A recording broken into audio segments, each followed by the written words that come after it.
이 세상에는 나눔의 법칙이라는 것이 있습니다. 부정적인 거나 분노하는 것도 나누면은 그게 바이러스처럼 번져갑니다. 그래서 좋지 않은 것으로 자꾸 번져가게 되죠. 기분 나쁜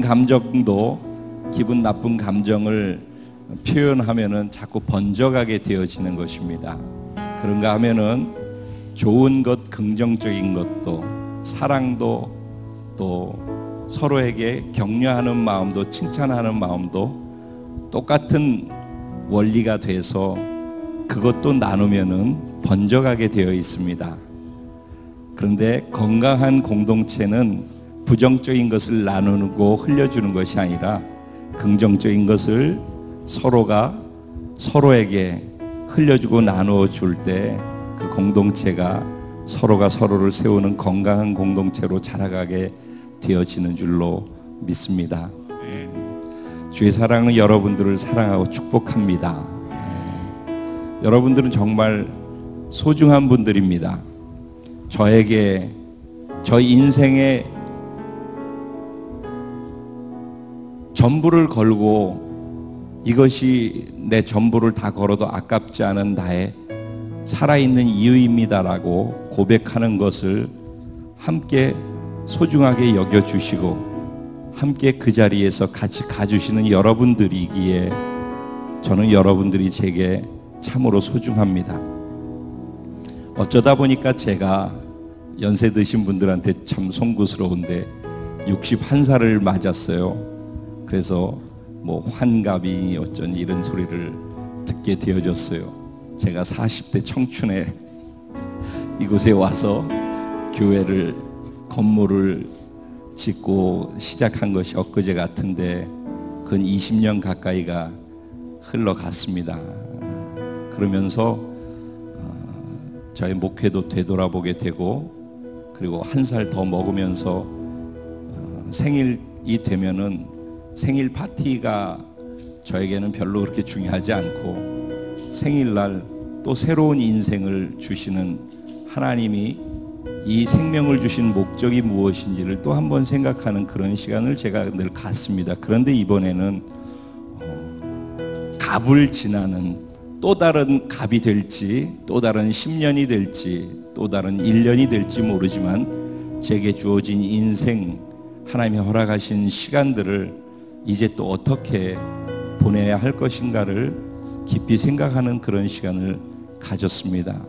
그리고 우리 공동체에 가는 방향이나 우리 공동체가 지금 하고 있는 것들이 왜 이렇게 하고 있으며 무엇 때문에 이것이 중요한지, 이것을 나 혼자 아는 것이 아니라 리더분들에게 이 마음을, 이 방향을 이해시켜 드리고 온 교회의 지체들이 함께 한 마음을 가지고 갈 수 있도록 되어서 올해 잘 마무리하고 내년을 그런 마음으로 준비할 수 있었으면 좋겠다라는 간절한 소원이 생겼습니다. 그래서 생일을 맞기 바로 며칠 전에 기도하면서 모바일 핸드폰에다가 하나하나 한 글자 한 글자 적기 시작했는데 밤 8, 9시쯤에 시작한 것 같은데 그 다음날 아침 6시가 되었더라고요. 그래서 그 안에는 짧지만 행여 이해할 수 없는 부분이 있을지 모르지만은 제가 머릿속에 담고 이렇게 가야 한다고 생각하고 가고 있는 그 모든 것들이 그 안에 다 담겨 있어요.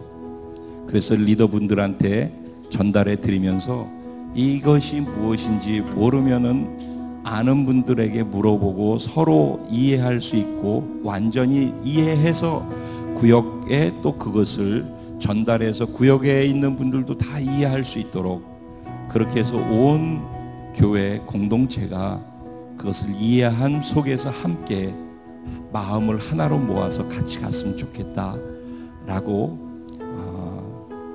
마음을 전해드렸어요.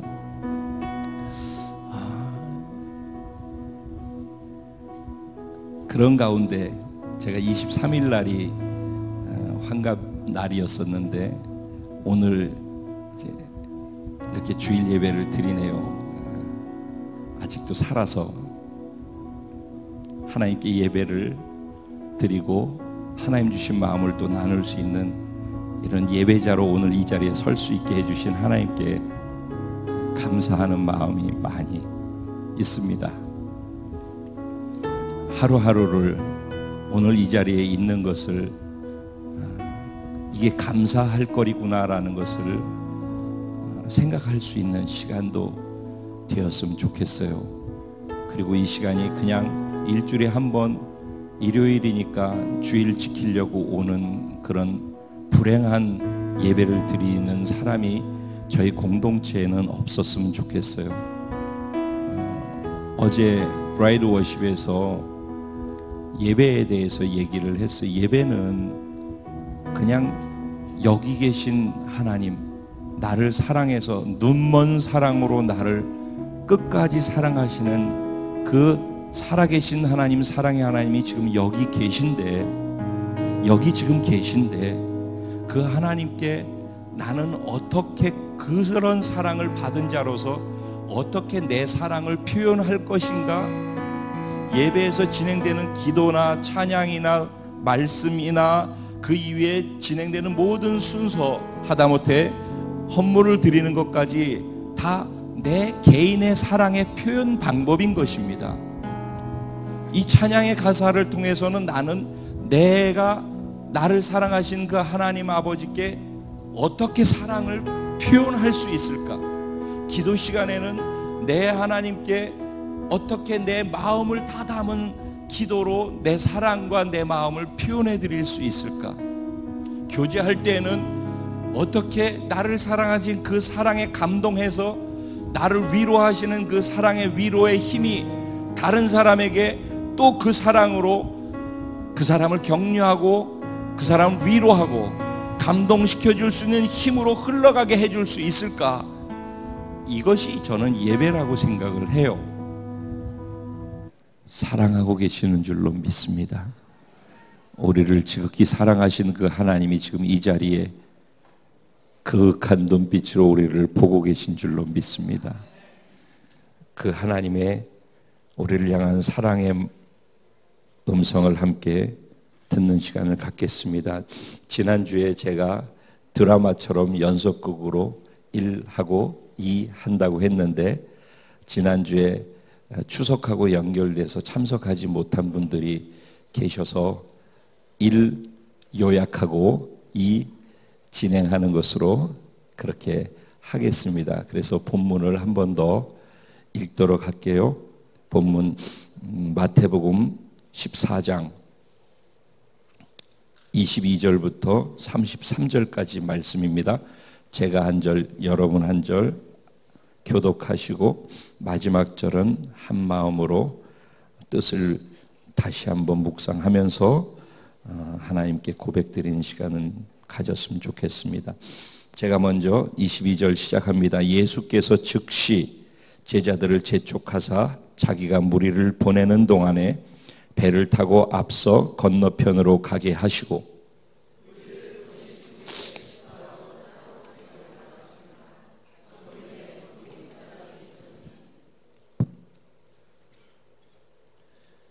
배가 이미 육지에서 술이나 떠나서 바람이 거스름으로 물결로 말미암아 고난을 당하더라.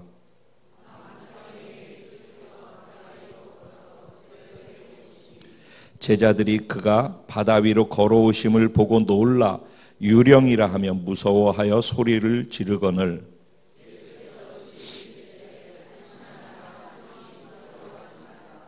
베드로가 대답하여 이르되 주여 만일 주님이시거든 나를 명하사 무리로 오라 하소서 하니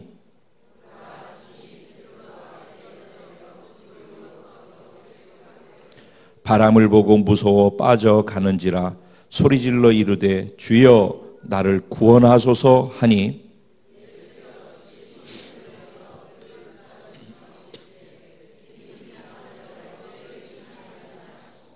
배에 함께 오름에 바람이 그치는지라 배에 있는 사람들이 예수께 절하며 이르되 진실로 하나님의 아들이로소이다 하더라. 아멘. 오늘 이 본문 말씀을 가지고 실수할지라도 계속 믿음으로 행하는 자 바로 당신입니다. 투. 제가 가끔씩 한번 이 제목을 전해드리면서 잊지 말라고 강조해 드리는 것이 있어요. 바로 당신입니다를 지금 십몇 년째 하고 있지 않습니까? 이렇게 제목 정하는 것도 어려워요. 사실은 이게 한 개, 두 개로 해야지. 그런데 이렇게 정하는 이유는 본문의 핵심이 무엇인지를 제가 정리하고 그 주인공이 바로 저이고 여러분이라는 것. 이게 때로는 있잖아요. 이거를 우리로는 들어요. 공동체로 말씀을 들어요. 우리로는 듣는데 나로 듣지 않아요. 그래서 말씀이 우리로는 우리 것이라고 그냥 받는데 내 것으로서 적용되어지기가 어려운 이유가 거기 있어요. 주일 예배 은혜가 되지 않습니까? 그래도 우리 굉장히 은혜스럽죠. 우리 교회 예배가. 네. 그런데 구역에서도 똑같이 구역이 교회라는 것이거든요. 그 구역의 예배도 똑같이 이런 은혜가 있어야 되거든요. 근데 여기서는 되는데 왜 구역에서는 이런 예배가 경험되는 게 어려울까요? 그 이유가 어디에 있다고 생각하셔요? 구역 예배를 드리는 패턴에 있을까요? 물론 패턴에 길들여져 있는 것도 문제이긴 합니다. 그런데 그보다 더 중요한 것이 어디 있냐면은 이렇게 하려고 하는데도 안 된다 한다면은 만약에 이렇게 하려는 의지가 없어서 안 되는 것은 오케이. 그것은 배워야죠. 근데 이걸 하려고 하는데도 안 된다. 그건 뭐 때문이냐면요. 그 구역의 예배 이전에 개인의 예배가 안 돼서 그래요. 구역 예배를 드리기 전에 여기서 이런 예배가 되면 이게 한꺼번에 가고 이걸 끌고 가는 것이 있어서 그 흐름이 가기 때문에 그렇거든요. 그런데 여기서 되어진 이것이 이 자리를 떠나서 여러분의 개개인의 삶의 자리에서 계속 여기 계신 그분을 인식하고 반응하면서 가는 것처럼 여러분의 삶의 자리에서 그분을 계속 인식하고 그분께 계속해서 반응하는 것이 되어져야 돼요. 그곳에서 길 가면서도 그분을 인식하면서 찬양할 수 있어야 되고 차를 운전하면서 가다가도 그분을 인식하면서 기도할 수 있어야지 되고 교제와 친밀감이 계속해서 가야지. 그러다가 구역 예배에 모였을 때 구역에서도 예배를 드리면은 소수가 모이지만은 똑같은 원리 안에서 예배를 드리기 때문에 그곳에도 동일하게 거기 계신 하나님, 그 면전에서 내가 할 수 있는 사랑의 표현들을 각자가 하는 거란 말이죠. 근데 각자가 하면 괜찮은데 누군가 해주면은 묻어가는 분위기로 가는 그 분위기를 타는 예배자들은 절대로 소수가 모였을 때 그런 예배를 만들어내지 못해요. 왜냐하면 자기가 그런 예배자가 아니기 때문에. 그렇기 때문에 지금 제가 말씀드리는 것은 공동체가 더불어서 해야 되는 것이 있지만은 이 공동체가 만약에 여기에 나 한 사람이 아니라 우리라고 보고 있으니까 그렇지만은 여기 우리가 한 사람 한 사람이 모여서 우리가 되어졌잖아요. 근데 만약에 나 한 사람은 하고서 빠진다면은, 근데 나머지는 다 공동체라고 생각하고 뭐 나머지는 다 같이 간다고 생각하는데 나 한 사람은 아니라고 생각을 하고 없어도 된다고 생각하고 안 움직여도 된다고 생각하면은 모두가 만약에 그렇게 생각한다면은 사실 아무것도 없는 거예요. 실체는. 그래서 모두가 다 이 말씀이 자기가 주인공이 돼야 되는 거예요. 그래야지 이 말씀을 경험하는 생명의 능력도 자기 것이 되지, 공동체에게 주신 말씀이 자기에게 체험되지 못하는 이유, 여기서는 은혜 받은 줄 알고 은혜 받았다라고 생각하고 가슴이 뭉클한데 바깥에 나가면 이 말씀이 나한테 전혀 영향을 미치지 못하는 이유 다 어디에 있느냐? 공동체로 받고 개인으로 받지 않기 때문에 그래요.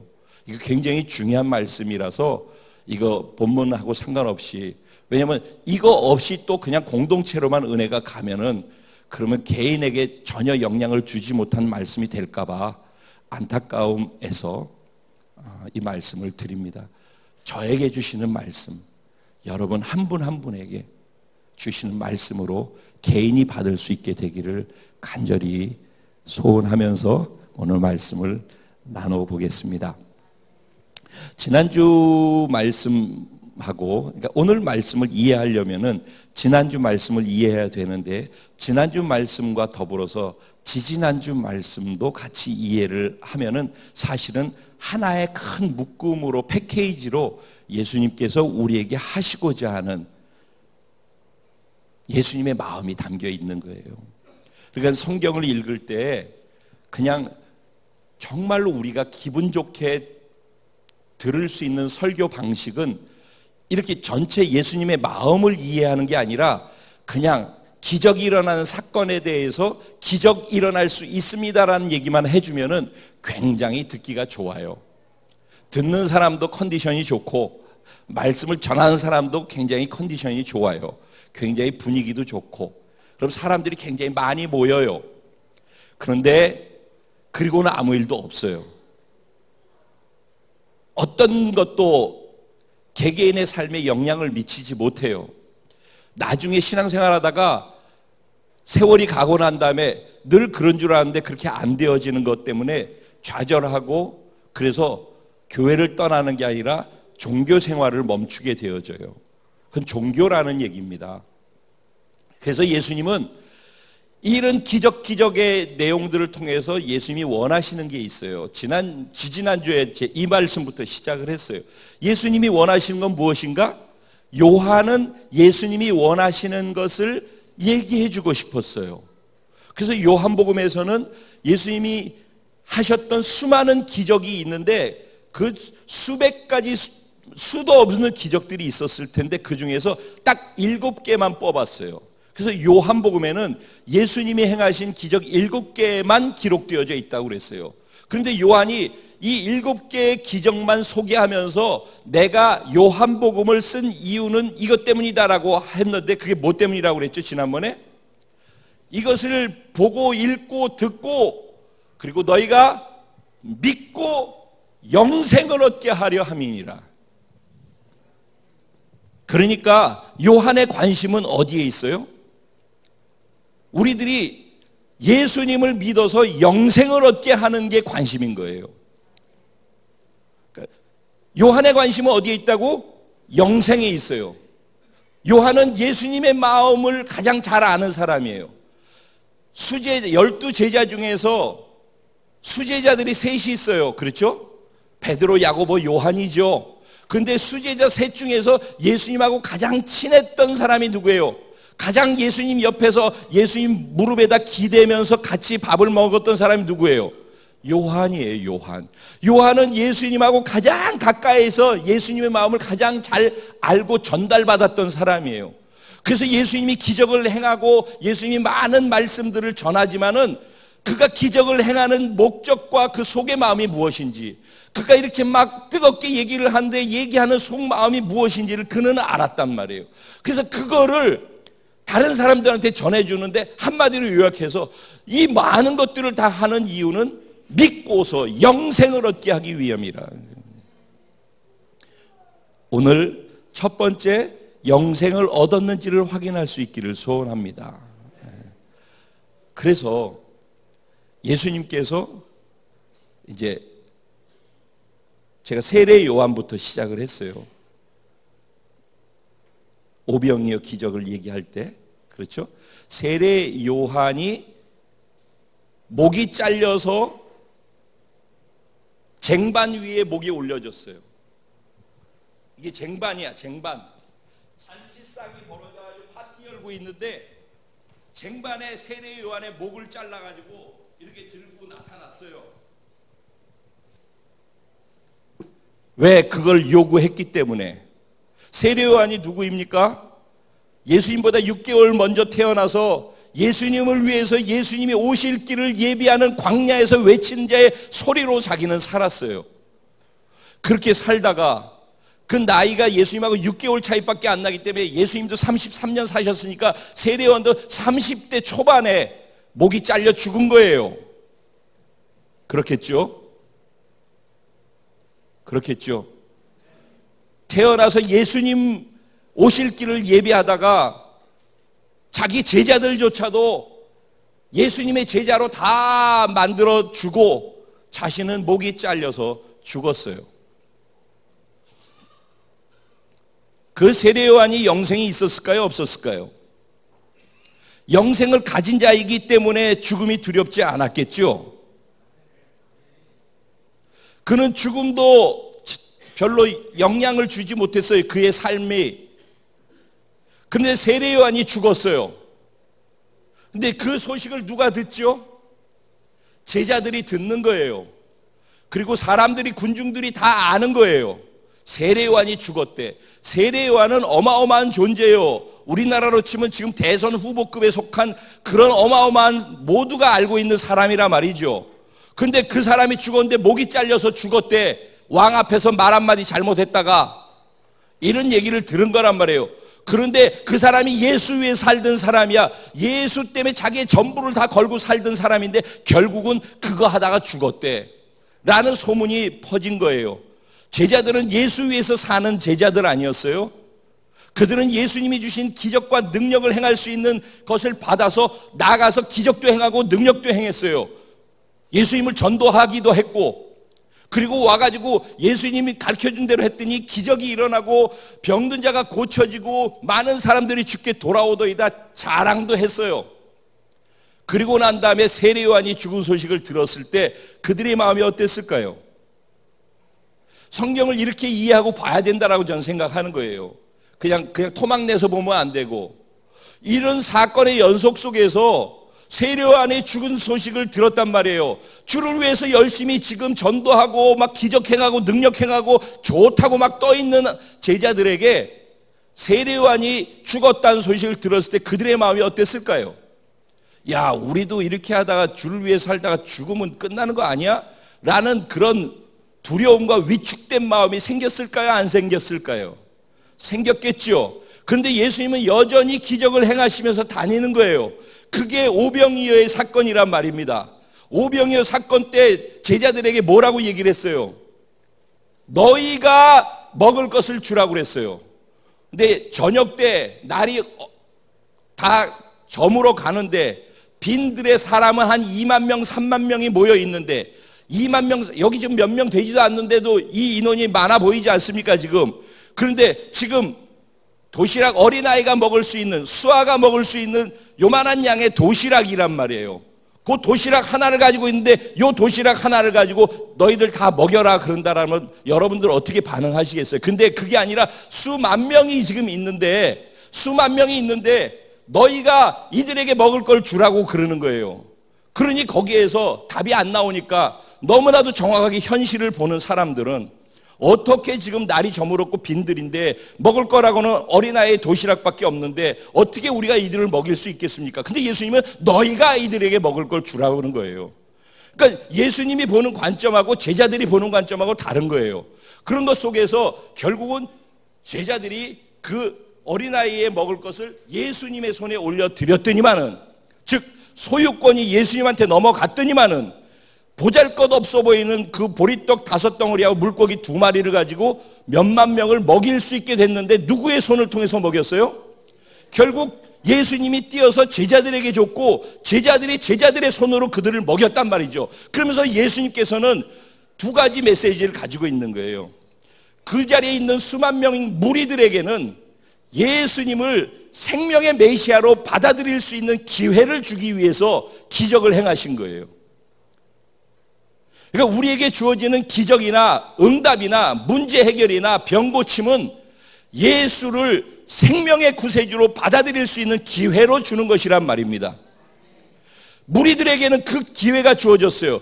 동일하게 제자들에게는 제자들로서 더 성숙될 수 있는 기회를 주기 위해서 기적을 행하셨어요.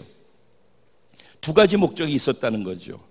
왜 제자들에게는 이런 시간이 필요했을까요? 단지 구원만 시키면 될 텐데 왜 제자들에게는 이런 시간들이 필요할까요? 왜냐하면 이 날로부터, 이 사건으로부터, 오병이어 기적이 일어난 이 사건으로부터 바로 1년 후면은 예수님 십자가에 못 박혀 죽으셔야 했기 때문이에요. 예수님은 예수님의 이 땅에서의 삶의 계획표가 있는 거예요. 1년 후면은 자신은 이 땅에서 사라질 것을 아셨단 말이에요. 본인이 이 자리에 없게 되는데 내가 없을 때 누가 이 일을 할 것인가 하는 거예요. 임창표가 없으면 이 자리에서 똑같이 이렇게 하면서 살아갈 수 있는 사람이 여기 몇 명이 있겠느냐는 거예요. 임창표가 사라지면 지금 하는 모든 사역이 다 끝난다? 이것으로 다 멈추어진다? 있을 수 없는 일이잖아요. 그래서 안 되는 거잖아요. 그러려면은 예수님이 어떤 마음을 가지고 왜 저렇게 움직이고 왜 저렇게 외치는지 알아야 되잖아요. 예수님을 신뢰할 수 있어야 되잖아요. 그리고 자기 전부를 다 걸고 예수님처럼 살 수 있는 자들이 일어나야 되잖아요. 그래서 제자들에게는 그 기적을 통해서 봐라, 너희들 손에 있을 때는 아무것도 할 수 없지만은 무엇이 됐든지 간에 내 손에다 소유권을 넘기기만 하면은 너희들 스스로 이 같은 일을 할 수 있던 그런 존재들이란다 라는 걸 그들에게 알려주고 싶었던 거예요. 자, 여기까지가 오병이어 때 얘기라고 그랬잖아요. 그리고 지난주의 말씀은 무엇입니까? 그리고서 예수님께서 오병이어 그 기적이 일어나가지고 어마어마한 사람들이 다 예수님의 기적에 환호했지 않겠어요? 그렇잖아요. 그 놀라운 기적을 경험한 사람들에게 제자들을 격리시키는 거예요. 재촉해서 즉시로, 그런 일이 일어나자마자 즉시로 제자들을 바다 건너편으로 배를 타고 가라고 재촉해서 강요해가지고 떠밀어서 배를 태워 보냈다고 성경은 그렇게 얘기하고 있는 거예요. 왜 예수님은 그 기적 이후에 그들이 우와 봤지, 우리 예수님 내가 그 제자야, 이렇게 폼잡고 있고 싶어 하는 제자들의 마음이 있었을 거예요. 그런데 왜 즉시 보냈을까요? 그리고 보내고 난 다음에 그들이 갔을 때 풍랑을 만나서 죽기 직전까지 갔잖아요. 그럼 왜 예수님은 그들을 그런 곳으로 몰아냈을까요? 그리고 예수님은 무리들을 다 보냈어요. 예수님은 기도하러 가셨어요. 예수님은 기도하러 가셔서 기도하실 때 뭘 기도하셨을 거라고 말씀드렸어요? 예수님이 1년 후에 감당해야 될 십자가 사건, 그 뜻을 내가 감당할 수 있게 하나님 도와주세요, 그랬을 것 같아요. 두 번째로, 내가 없을 때 제자들이 내가 어떤 마음을 갖고 이렇게 하는지를 알고 대신 그렇게 살 수 있게 하나님 이들에게 은혜를 베풀어 주시고 계시를 부어 주세요라고 기도했을 거예요. 그럼 마지막 세 번째, 기적을 경험한 이 무리들이 이 가운데서 내가 왜 기적을 행하는지를 알고 이것을 바르게 알고 믿을 수 있는 자들이 많이 나올 수 있게 해주세요. 아마 그런 기도를 했을 거라고 생각을 해요. 그런 가운데 예수님은 정확하게 배를 저어서 호수의 가운데, 바다 가운데 갔을 때 풍랑이 일어날 것까지도 알았어요. 왜냐하면 초장에 가다가 풍랑이 일면 돌아올 거 아니겠어요? 그러니까 중간 가서 빼도 박도 못하는 딱 가운데 갔을 때 풍랑이 일 것까지 계산하고 예수님 그들을 위해 중보기도 하고 있었잖아요. 그러다가 죽을 것 같다고 아우성 치니까 예수님이 어떻게 했어요? 무리를 걸어가지고 그들 가운데 번개처럼 나타나셨어요. 제자들은 예수님을 보고서 무리를 걸어오는 예수가 유령이라고 두려워하고 무서워했다고 그랬어요. 그래서 안심하라, 나니까 두려워하지 말라 라고 말씀하셨어요. 그랬더니 베드로가 만약에 주님이 맞다면 나를 물 위로 걸어서 주님께로 갈 수 있게 해주십시오 라고 요청을 한 거예요. 그랬더니 예수님이 뭐라고 얘기를 했어요? 예수님이니까 무리를 걸어 다니는 거는 그렇다고 치더라도 베드로가 무리를 걷는 것을 너무 쉽게 와? 라고 너무 쉽게 말씀을 하는 거예요. 오라! 그러니까 베드로도 너무 쉽게 가는 거예요. 베드로가 물 바깥으로 오라 소리를 듣고 나가려고 했을 때 제자들이 어떻게 했을까 난 생각해 봤어요. 야야야 베드로 정신 차려, 저기는 배가 아니라 물이야. 그렇게 말리는 제자들이 있지 않았을까 싶어요. 근데 베드로는 무리를 걸었어요. 기적의 주인공이 된 것이죠. 그런데 바람이 또 한 번 세차게 부니까 물결이 일면서 아마 베드로가 예수님을 보고서 가다가 물결이 탁 오니까 차가운 것이 착 닿는 순간에 물방울 때문에 정신을 놓쳤을 것 같아. 그래서 정호 형제만 이렇게 내가 보고 있는데 여기서 물이 튀기니까 깜짝 놀라가지고 이렇게 보는 순간에 빠져 들어간 것 같아. 그러지 않았을까 싶어. 그러니까 물방울이 문제야. 우리한테도 예수님 보고 가다가 우리를 넘어뜨리고 물에 빠뜨리는 것은 큰 사건이 아니야. 물방울 같은 작은 게 내게 차갑게 느껴지는 느낌만 딱 오면은 예수 보다가 물방울에 관심을 가지면서 물속에 빠져서 한 번 빠지면 헤어나지 못하는 게 우리들이란 말입니다. 그런 가운데 빠져 들어가고 있는데 주님 살려주세요, 구원해 주세요 그랬더니 주님이 그 자리에서 손을 잡아 그를 이렇게 세워서 배 안으로 들어갔어요. 그랬더니 그 자리에서 풍랑이 잠잠게 되었고 배는 목적지에 와서 닿았더라. 그러니까 여기에서 예수님께서 기적을 세 가지를 보여주셨어요. 물 위를 걸어가시는 기적, 그 다음에 예수님이 배 안에 들어가자마자 풍랑이 잠잠게 되어지는 기적, 그리고 또 하나는 예수님이 배에 들어가니까 풍랑만 잠잠한 게 아니라 배가 갑자기 목적지까지 도달했다라는 것. 세 가지 기적이 있어요. 근데 거기에 한 가지 기적이 더 포함되는데 그 기적의 주인공이 누구예요? 베드로인 것이에요. 근데 본문의 내용을 가지고 베드로를 얘기하게 되면은 베드로가 믿음이 없어서 물에 빠진 것에 대한 얘기를 해요. 베드로는 믿음이 없어서, 예수님도 그걸 지적했잖아요. 믿음이 작은 자여 왜 의심했느냐 그랬단 말이죠. 그게 베드로의 문제인 게 맞아요. 베드로는 믿음이 없어서, 믿음이 작아서 의심했기 때문에 물에 빠졌어요. 그러니까 말씀을 전할 때도 그렇고 그 현장에 있었던 예수님과 그 베드로의 친구들, 제자들도 다 똑같이 그런 생각을 했을 거예요. 아이고 저 베드로 저 봐라, 내 저럴 줄 알았어. 물이라니까 그렇게 들어가더라. 아마 그렇게 얘기했을 거라고 생각해요. 근데 저는 우리가 계속 예수님께 초점 맞추고 가는 게 맞다라는 것을 얘기하는 것 중요해요. 그렇게 해야 됩니다. 지난주 말씀이 결국은 우리가 넘어지든 어떻게 되든 예수님은 풍랑을 읽고 있는 그 순간에도 우리를 보고 계시고 우리와 함께 계셨고, 그러니까 우리가 함께 계신 그분을 놓치지 말아야 됩니다라는 것이 지난주 말씀 속에 중요한 부분으로 있었어요. 그렇죠? 그러니까 그것을 믿고 그분 앞에서 그렇게 가는 것이 맞아요. 그런데 제자들과 베드로를 구분해서 이해를 해보자고요. 제자들은 배 안에 있었어요. 배 안이 안정되죠. 배 바깥은 육지라면은 모르지만은 배 바깥은 물이고 바다란 말이에요. 바다로 나가는 것은 죽음이죠. 그러니까 배 안에 있으려고 하죠. 어느 누가 배 바깥으로 나가서 물 위를 걸을 수 있게 해주십시오라는 그런 기도와 요구를 감히 할 수 있겠습니까? 우리의 신앙생활은, 그러니까 지금 이 본문의 내용은 믿지 않는 자들에게 믿을 수 있는 기적이 경험되는 시간이 아니라 지금 이 본문은 제자들을 더 성숙시켜서 주님이 원하시는 수준으로 올리기 위해서 주시는 기적이란 말이에요. 그래서 이 기적과 오병이어 기적의 차이가 뭐라고 그랬어요? 오병이어 기적에는 고통이 없어요. 두려움이 없어요. 기적이 일어나면 먹고 쉬고 아이고 좋다 그러면 끝나는 거예요. 그게 구원받을 때 경험하는 기적이란 말입니다.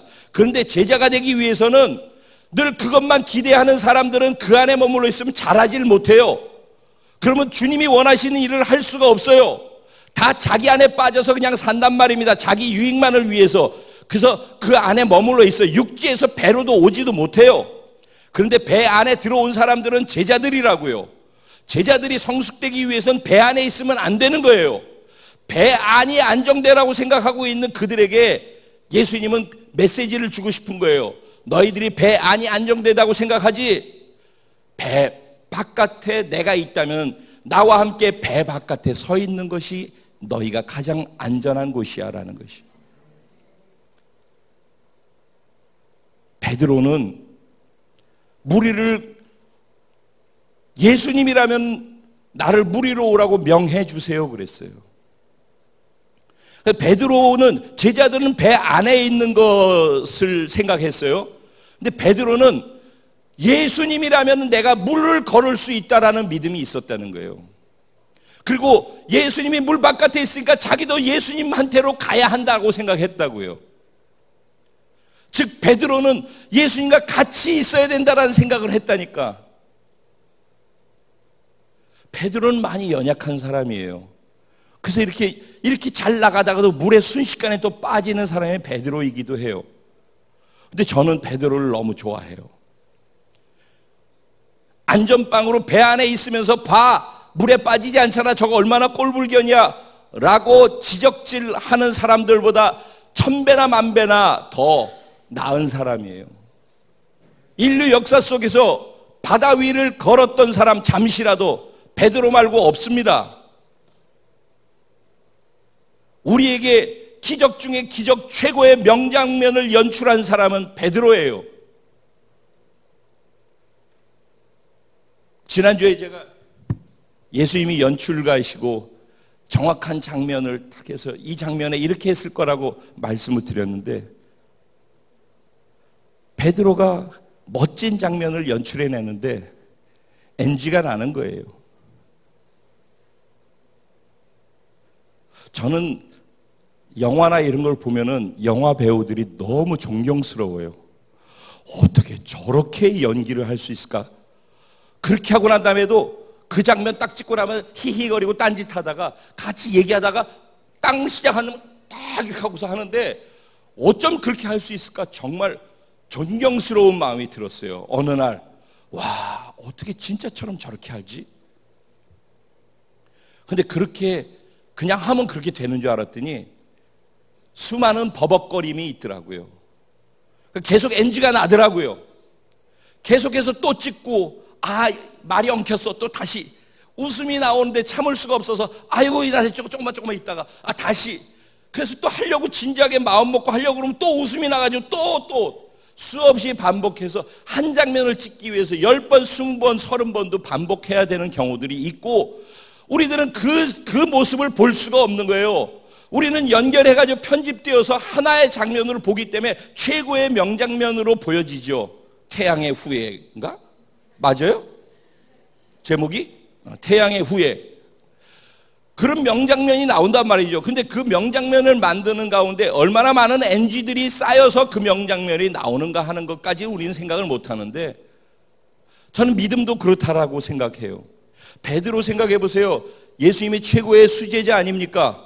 그리고 결국은 예수님을 위해서 세례 요한처럼, 세례 요한은 목이 잘려서 예수님을 위해서 죽었다면 베드로는 십자가에 거꾸로 못 박혀서 죽었어요. 피가 머리로 다 해서 눈알하고 귀하고 코로 터져 나와서 밑으로 다 피가 쏠려서 죽었어요. 그가 왜 그걸 선택했는지 아세요? 감히 예수님이 이렇게 죽으셨는데 나 같은 죄인은 거꾸로 매달려 죽어 마땅하다고, 그래서 본인이 거꾸로 십자가에 매달아 달라고 그래서 그렇게 죽었어요. 위대한 사도이지요. 근데 그 위대한 사도만 생각하면은 우리는 어떻게 그 위대한 사도의 삶을 따라갈 수 있겠습니까? 그런데 그 위대한 사도가 이렇게 허접했다는 거예요.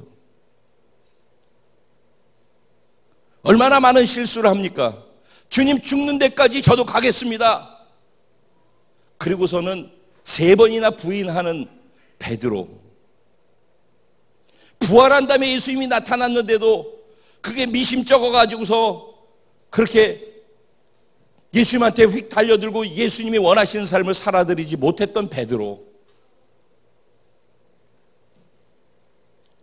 베드로의 그 모습이, 베드로의 신앙생활 속에서의 NG 장면이 우리를 격려하는 거예요. 너 NG내도 좋아. 실수해도 괜찮아. 실수하는 게 더 나은 거야. 실수하지 않고 뱃속에서 안전빵으로 들어가서 아무것도 하지 않는 것보다 나와서 실수하더라도 움직이면서 실수하는 게 더 낫다는 거예요. 무언가를 하자고 했을 때 이래서 안 하고 저래서 못하고 나는 이래서 이렇고 저래서 그렇고 아무것도 안 하고 가만히 있는 사람보다 나와서 무엇인가를 하다가 하다가 안 되던가, 하다가 넘어지던가, 하다가 요만큼 3개밖에 못했다든가, 그런 사람들은, 하나님 그런 사람들을 찾고 계시다고요. 하나님의 말씀대로 움직이는 사람들을 찾고 계시다고요. 베드로의 소중한 부분은 또 뭔지 아세요? 그냥 물 위로 예수님 저기 계시니까 믿습니다 하고서 물 위로 걸어간 게 아니잖아요. 베드로가 한 행동 가운데 중요한 거 놓치지 말아야 될 것은, 만일 주님이시거든 나를 명하사, 주님의 말씀을 필요로 하는 거예요. 베드로는 말씀에 근거해서 움직이려고 했던 거예요. 베드로의 믿는 기준은 말씀이었단 말입니다. 예수님이 말씀하시면은 그 말씀을 나는 신뢰합니다. 주님이 명하시면은, 오라 하시면은 그 오라는 소리를 듣고 가겠습니다. 이 본문을 가지고 우리나라에서 실제로 있었대요. 우리나라에서 청평인가 저쪽에서 믿습니다 하고 기도하고서 물 위를 걸으려고 걸었대요. 근데 안 걸어지더래. 물 속을 걷게 되더래요. 당연하지. 누가 걸으라고 그랬어? 그러니까 내가 믿으면 아무 소용이 없다니까. 주님의 말씀을 듣고 주님의 음성을 듣고 그 안에서 그것을 기준 삼아서 움직여야 돼요. 그러니까는 우리들이 신앙생활하고 이 땅에 살아가는 모든 삶의 기준을 나로 삼아서 사는 사람들은 그냥 배 안에 있는 사람들이에요.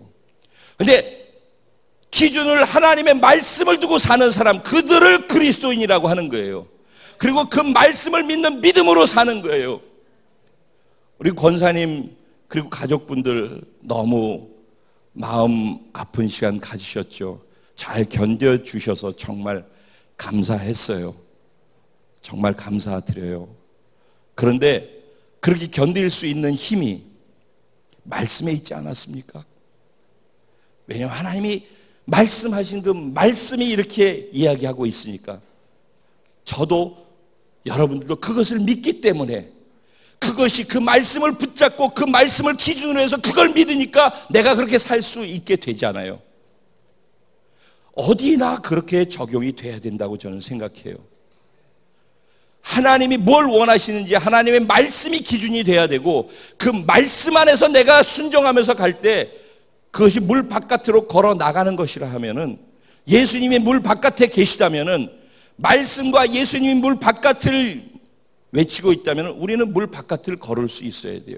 그리고 예수님이 원하시는 제자들의 모습, 예수님이 제자들을 이렇게 막 바꾸어 놓고 싶어하는 모습은 뭐냐면은, 육지에 있는 사람이 아니라 배 안에 있는 사람도 아니라 물 위를 예수님과 함께 걷는 사람들이 되길 원하는 거예요.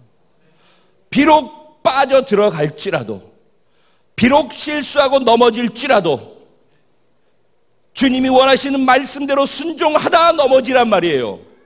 아무것도 하지 아니하고 핑계만 대는 비겁한 일을 하지 말고, 믿음이 진짜라면은, 내 믿음이 진심이라면은, 그리고 내가 교회 다니는 사람이 아니라 막연한 예수를 지식으로 아는 걸 동의하는 것이 아니라, 나에게 영생을 주신 분이 예수님이고 예수님이 나의 영생 생명이라는 것을 정녕 믿는 사람이라면은, 예수님의 말씀을 기준으로 해서 그 말씀을 중심으로 진짜 살아야 되지 않겠습니까?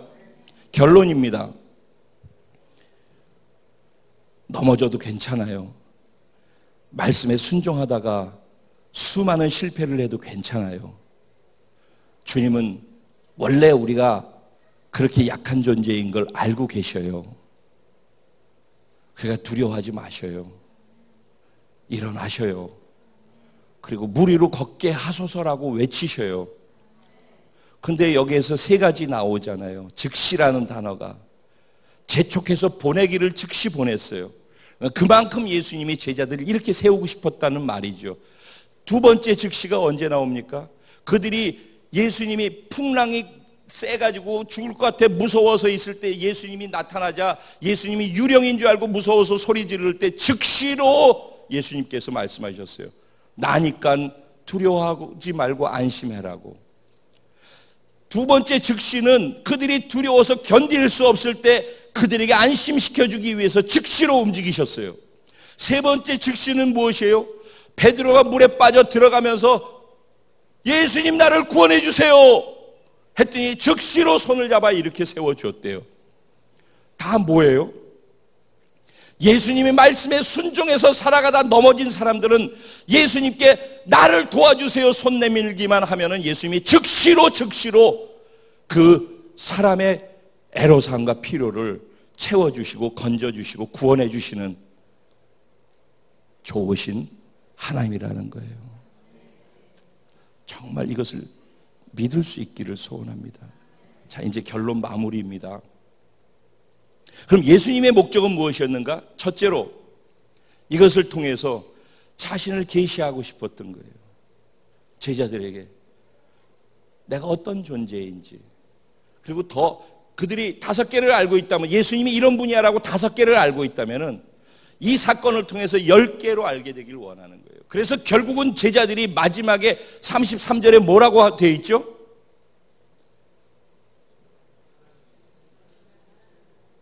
(33절) 배에 있는 사람들이 예수께 절하여 이르되 진실로 하나님의 아들이로소이다. 여기에서 절하여라고 하는 것을 예전 성경에는 엎드려라는 표현을 썼어요. 그리고 이것을 원어 성경에 보면은 제가 늘 여러분들에게 얘기했었던 단어인데 들으면 이해하실 거예요. 프로스퀴네오. 여기서 예수께 절하여라는 단어가 프로스퀴네오라고. 프로스퀴네오는 제가 뭘 설명할 때 쓰는 말이었었죠? 예배. 엎드려서 무릎을 꿇고 그분 발에다가 입을 맞추는 모습을 프로스퀴네오라고 해요. 결국 뭐예요? 마지막 정점은 뭐예요? 당신이 영생을 주는 하나님 아들 메시아이십니다 하고 예배 드리게 됐다는 거예요. 진정한 예배는 메시아를 만나서 메시아에게 반응하는 예배를 드리는 것이 진짜 예배인 거예요. 주님은 이런 자들로 이들을 세워가길 원하시는 거예요. 주님을 위해서 이미 영생을 가졌으니까 주님을 위해서 자신의 목숨을 다 내어드려도 아깝지 않은, 그것 위에 살다가 갈 수 있는 오병이어를 드릴 수 있죠. 배를 주님께 내어드릴 수도 있죠. 자기를 내어드리는 것을 얘기하는 거예요. 사실 생각해 보세요. 우리의 구원은 나를 십자가에 못 박아서 주님께 드렸고, 그리고 그분이 주신 생명으로 시작하는 구원 아니겠습니까? 그러면 나는 없는 거잖아요. 근데 내 소유라고 다 쥐고 있잖아요. 그럼 내 소유로 쥐고 있는 한에는 주님이 주님 것으로 쓰실 수가 없잖아요. 그러니까 내 소유로 있으면은 주님이 거기에 근접을 못 하시지요. 그러니까 내 힘으로 살아야 되고, 내 힘으로 사업해야 되고, 내 힘으로 내 육체를 지켜야 되고, 내 힘으로 내 자녀를 키워야 되고, 내 힘으로 부부관계를 해야 되고, 내 힘으로 다 뭐 해야 되겠죠. 왜냐면 내 소유이니까. 말만 주님 거라고 표현하지 실제는 내 소유자. 근데 주님은 나를 구원받을 때 죽여버렸고 예수님의 소유로 다시 태어나게끔 했다는 거거든요. 구원 사건 자체가. 이걸 정말로 믿는다면은, 우리의 믿음이 진짜라면은, 우리가 영생을 얻은 자가 맞다면은, 그리고 그분이 영생을 주신 분이 맞다면은, 그렇다면은 나를 드리라는 거예요. 나를, 내 삶을, 그분이 나를 어떻게 쓰시든지, 결국은 그분의 선하심을 믿는다면은, 그분의 좋으심을 믿는다면은 다 드려서 그분이 쓰실 만하게 쓰실 거라고 믿어야 되지 않겠습니까? 그 얘기를 예수님이 하고 싶은 거예요. 제자들을 이렇게 키우고 싶은 거예요. 1년 뒤에 그 제자들이 그런 예수의 삶을 똑같이 살기를 원하시는 거예요. 이게 오늘 본문에 담겨있는 의미예요. 그러면서도 물에 빠져들어가는, 믿다가 실수해서 넘어지는 사람들을 격려해 주고 싶은 거예요. 그래도 괜찮으니까 일어나라는 거예요. 그래도 괜찮으니까 물 위를 걸으라는 거예요. 물 위를 걷게 해달라고 요청하라는 거예요. 배 안에서 할 수 있는 요청만 하지 말고 물 위에서 할 수 있는 것을 요청하라는 거예요. 광야에서 나의 피로를 채우는 것, 맨날 내 문제 가지고 이거 해결될라 저거 해결될라, 내 마음이 아프다, 저 사람이 그래서 힘들다, 늘 그 안에서 그거 해결하느라고 살지 말고 주님이 꿈꾸고 바라보고 있는 주님의 나라를 위해서 가나안 땅을 정복하는 그런 삶을 사는데 자기의 믿음을 쓰라는 거예요. 광야에서 믿음을 쓰는 사람과 가나안에서 믿음을 쓰는 사람과 두 종류의 믿음 쓰는 사람이 있어요. 가나안 땅에서도 예수님이 원하는 걸 정복하기 위해서 믿음을 쓰는 사람들이 있는가 하면, 광야에서는 자기의 문제를 해결하기 위해서 넘어졌다 일어났다를 반복하는 믿음 쓰는 사람. 그래서 오뚜기 신앙은 복음 2강에서도 오뚜기 신앙이 있고 복음 3강에서도 오뚜기 신앙인데, 자기를 위해서 살다가 넘어져 가지고서 다시 일어나는 오뚜기를 적용하면서 나는 주님 앞에서 나와 하나님과의 관계는 발러, 나와 하나님과의 관계가 바르면은 하나님이 원하시는 걸 위해서 살지 자기를 위해서 살고 그게 신앙 좋은 거라는 생각에 머물러 있지 않아요. 내가 정말 하나님과 관계가 좋다면은 말이죠, 그러면 하나님이 원하시는 게 무엇인지, 하나님을 사랑하는 사람으로서 하나님이 원하는 그 가나안 땅에서 내 믿음을 활용해서 산단 말입니다. 성숙으로 갈수록 이렇게 되어지는 거죠. 그렇다고 다 죄졌다 잘못됐다는 얘기가 아니에요. 내가 지금 어디에 있는가를 보라는 얘기예요. 그리고 내가 여기에 있다면 이쪽으로 가야 되고 여기 있다면 이쪽으로 갈 수 있도록 봐야 한다는 거예요. 그 자리에 있는 것이 어리기 때문에, 어린 게 뭐가 죄가 되겠습니까? 그렇지만 어린 것을 60살이 넘었는데도 어린아이로 있으면 그건 죄가 아니라 병이죠. 그러니까 그 자리에서 나오라는 거예요. 그 얘기를 하는 거예요.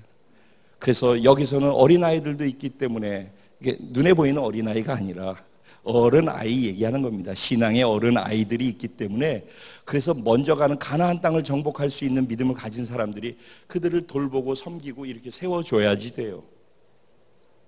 그리고 그렇게 이렇게 세워주는 사람들은 또 다른 사람들이 칭찬하고 격려하면서 힘을 북돋아줘서 그들이 다시 힘을 얻어서 계속 그 일을 할 수 있도록 만들어줘야지 되고, 서로 그런 관계들이 그래야지 공동체가 힘있게 일어날 수가 있을 줄로 믿습니다. 오늘 말씀이 잘 이해되고 전달이 되었기를 간절히 소원합니다. 그리고 내가 어디에 서 있는지, 나는 어떻게 주님을 이해하고 있는지, 내가 이해한 주님만큼 내가 그런 존재라고 믿고 살아가게 되어집니다. 내가 알고 있는 주님만큼 내가 그런 존재예요. 주님이 위대하면 나도 그런 위대한 삶을 살 수 있어요. 주님이 초라하면은 나도 초라한 삶을 살게 되어져요. 주님이 주님을 계시하고 싶었던 이유는 그 주님과 하나 되어진 우리가 얼마나 위대하고 놀라운 일들을 할 수 있는 존재인지를 알려주고 싶었단 말이에요. 그 다음에 마지막 결론은 그러니까 믿음인 거예요. 믿음으로만 이것을 할 수 있다니까요. 같이 기도할까요?